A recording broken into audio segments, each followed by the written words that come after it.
Thank you, Jared, and thanks to other speakers. A lot of the issues, a lot of the topics have been touched on, so some of my earlier slides I'll run through. But my name is Stace Tzamtzidis. I'm the Regional Director at GridBeyond, and I'll be building on the comments of the previous speakers and taking a deeper dive really around what value behind-the-meter batteries can bring. First, a little bit about GridBeyond, because we're a relatively new company in Australia, but we've been operating in the UK since 2010.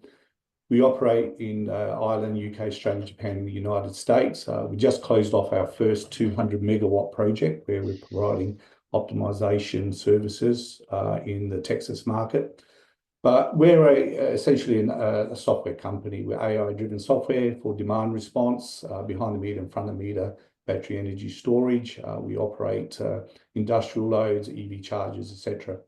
Our platforms enable asset owners to optimize revenue by participating in the energy markets, including FCAS, wholesale trading, and grid balancing services. And our software solutions, we break up to three broad categories. One is intelligent forecasting, optimization of bids, and then automated trading and settlement. A lot of this has been copied already, but the blockers to electrification of the grid, which is really the basis of this webinar, is the electricity grid is evolving from a centralized distributed grid. It's something that the grid was never designed to do. And also we've got capacity at each individual connection point, your factory, etc., or an industrial complex. So you've got various options. You can invest in grid upgrades, or you can invest in upgrades, or you can invest in other technologies such as energy efficiency or batteries. With congestion comes a number of problems, not only including the inability to connect, but you also introduce voltage and frequency stability issues through renewables, introducing harmonics and voltage sags through intermittent supply. You've also got connection delays in the cost, and also the infrastructure is aging, and that's also posing problems. So here's a map, and I think this was touched on by Essential, showing a screenshot of South Australia from the DAPA website. This is all readily available. The options that industrial customers who want to increase their electricity consumption at site, they've got various options. We've talked about it.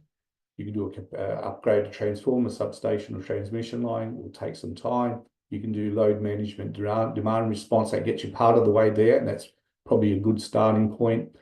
You can install on-site renewable energy such as solar and wind.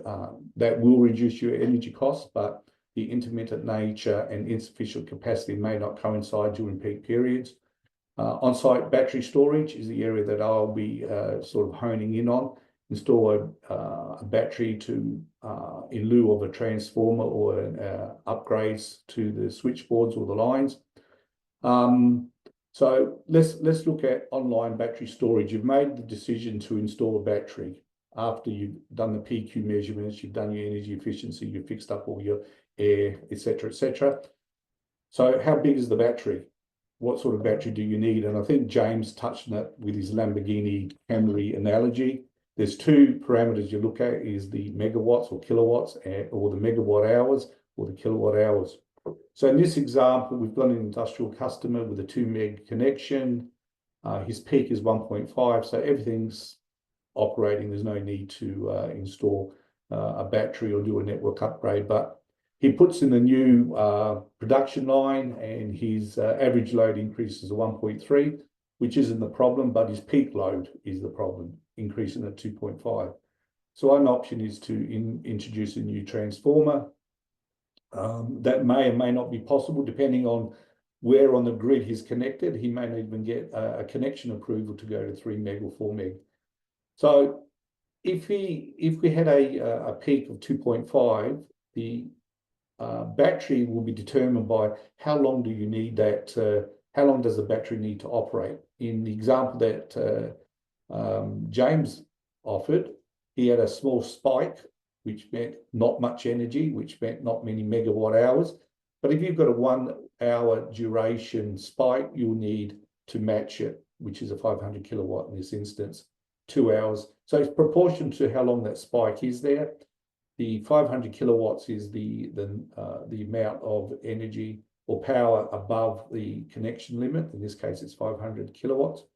And then I've matched it up with solar PV. The solar PV is the calculation I used was 1 kilowatt of solar produces 4 kilowatt hours on average. And that's enough to charge the battery. Now, these are the minimum numbers that you need, and this is only for ideation. These are not detailed calculation, but it gives you an idea of how big that battery is required and how big the solar is to overcome the problem. So you've installed a battery, you've installed solar, and the whole idea behind it was, I want to avoid CapEx. But then you've got an asset that's sitting there, probably working a few times a year. What else can you get out of the battery? And this is where GridBeyond can add additional value. So when you look at the battery value stack, there's 3 areas that we break it down to. Grid services. This is the battery participating in arbitrage or energy, FCAS, capacity market, which is future, and grid forming and system strength services emerging. These can all be monetized. They've all got value. And the software that you use can unlock that value. So I'll park that for a minute. Utility services, this is really helping out the network operators at the transmission and distribution level. The question there is, are they prepared to pay for it? And if they are prepared to pay for it, what are they offsetting? So in a lot of cases, if they don't need to update a transformer, they have a 50-year life on that transformer, they might say it's worth 1/50th the value of the transformer. That's what it's worth to us. Whether it's worth anything to you as a battery operator is a decision that you need to make. Then you've got customer services. Because these batteries sit behind the meter, you can participate in grid services, but at the same time, you can reduce the energy bill of the consumer or the operator of that site. You can do it through peak demand reduction, load shifting, solar maximization. No longer exporting solar, you can store it and use it later. These will all translate to energy savings on the customer's bills. We've also can introduce things like voltage support for sags and swirls and backup power. Now, the value of those won't be translated on the energy bill every month, but where they are translated is the loss of production time. So if you've got a voltage sag and it turns off your premises, and then you have to restart your machines, and that's cost you $20,000 worth of lost revenue, that's the value that a battery may bring. So if you've got a problematic site where there's voltage sag, swirls, harmonics, after you've gone to James and he's fixed all his problems with harmonic filters and power factor correction, and that problem persists because it's coming from the network, then a battery may be the option. So this is an example of a battery, and I picked the Torrens Island BESS, and this is at an industrial scale, but I'm getting the same point across. And because I'm based in South Australia, that's why I'm using this battery.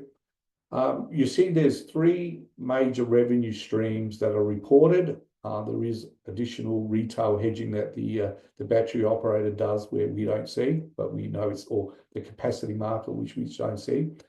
The top represents energy. So you're buying energy low and selling energy high.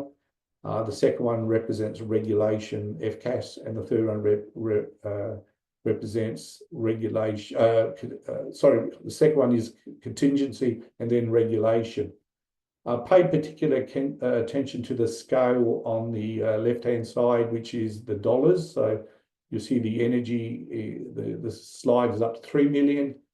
The second is up to 2 million, and the third one is up to $20,000. So you'll notice that the events are random or appear to be random. They do coincide with things that are happening on the network. And the battery will trade into this, the battery will trade into the market with a profile similar to this. So when you build a battery and you want to extract additional value, is what is that value? So if you came to us and said, what is the value I'm going to extract from my 1 megawatt or 5 megawatt battery I'm putting behind the meter, we will provide a forecast. And our forecasting algorithms go out to multiple years, and we can do short-term forecasts, long-term forecasts. But to mitigate risk, developers rely on companies such as GridBeyond to provide that market forecasting, and then the trading optimization, and then the automatic settlement of services. So what does the forecast look like? And this is an example of an energy forecast in South Australia. And you'll see there's two graphs there. One is the forecast energy and one is the actual result. And you'll see on the right-hand side of the graph, there's no actual. Because what we're showing there is the next 4 hours. And this is all programmable, is the next 4 hours and the next 24 hours. So what we're saying to the market at this snapshot in time is for the next 4 hours, there's going to be negative wholesale prices in the market. And this is an opportunity for you to charge the battery if you've got a battery at low cost. This is an opportunity if your industrial building is on spot markets to run your machines. Because some industrial sites will run their machines during low prices, and when the price hits a certain threshold, they'll turn everything off. And there's one customer that we're working with that does this. So just the forecast itself, if you've got an industrial complex on spot pricing, will help you decide when to operate your machines, or in the case of a battery, when to charge that battery. This is an example of regulation FCAS. And again, we're showing the raise and lower. We're tracking the actual to the forecast. And in this instance, we update our bids every 5 minutes, sorry. So we're showing 5 minutes in advance. Once we're locked into a bid, we're in the market, and then we're reforecasting for the next period. So with regulation, we're really looking at what I call a steady state frequency event. It's like driving a car down the road. Regulation, FCAS for me, is you're just driving straight and you're making minor adjustments to the steering to keep you on the road. But with contingency, it's when the kangaroo jumps in front of the car, or when the frequency goes to more than 0.15 hertz. So contingency is ad hoc. It happens when there's a network disturbance, something disturbs the network, and you see it's not as steady state. And it happens when there's a network disturbance. And there's 8 markets to participate in the 1 second market, where all the value is, right through to the 600-second market. So one of the services we offer for large industrial complexes of refrigeration or smelters or arc furnaces is that we can enroll those assets into the frequency market or FCAS services, where we can turn off a device for anywhere between a few seconds to a few minutes, and that could earn a lot of income for the operator. So we've got 11 data points. We've got 8 contingency FCAS points. We've got 2 regulations. We've got energy. So which market do we participate in?